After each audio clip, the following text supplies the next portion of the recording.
It was on the 29th of July that horrendous murder of those 3 young girls, the injuring of 8 others and 2 adults took place in Southport. And it was the most extraordinary 24 hours afterwards of riots, of violence, and of massive online speculation as to who the perpetrator really, truly was. And it led to me saying this on a video. To say there are 1 or 2 questions. Was this guy being monitored by the security services? Some reports say he was, others less sure. The police say it's a non-terror incident, just as they said the stabbing of an Army Lieutenant Colonel in uniform on the streets of Kent the other day was a non-terror incident. I just wonder whether the truth is being withheld from us.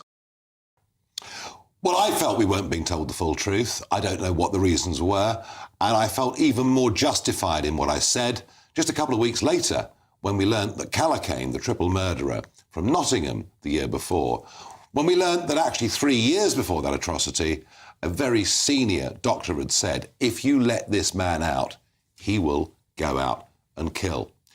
Now, quite why we weren't allowed to be told a bit more about this man, I don't know. Had we been told more about him, I do not think the Southport riots would have happened on anything like the level that they did. But this was seized upon, of course, by everybody on the left, the centre-left, mainstream media and politics to say it's Farage that's inciting the riots. And this has been said since the 3rd of August. I've never once responded to it. I've just frankly ignored it and waited for more to happen. Well, yesterday, Jonathan Hall KC, who was the independent reviewer of terrorism legislation, the sort of terror czar, if you like, said, I think we are at a point in time where trust in public institutions should not be taken for granted.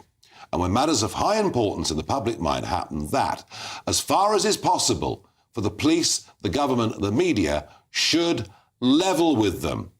Those institutions will not continue to enjoy the trust that they have had to date if there is any general sense that things are being hidden, and that is exactly what the conspiracy theorists and the grievance merchants depend upon. And Lord Carlisle, also spoke out strongly on this, the former independent reviewer of terrorism legislation, and a very intelligent comment.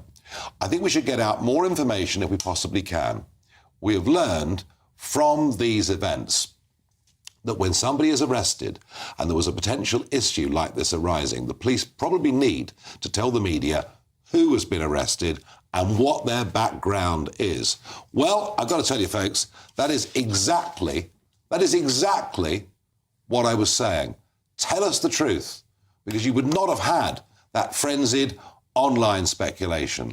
Why the government, why the police chose not to do it is something we need answers to. Perfectly clear from the views of those 2 gentlemen that actually it was government that led to those riots being far worse than they could have been.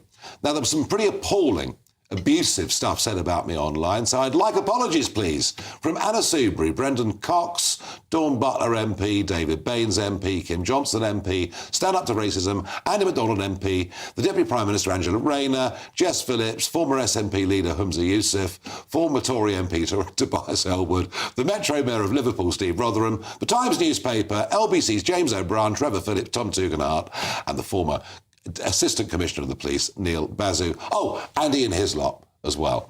Well, there we are. I might get an apology from all of them, but I rather doubt that I will.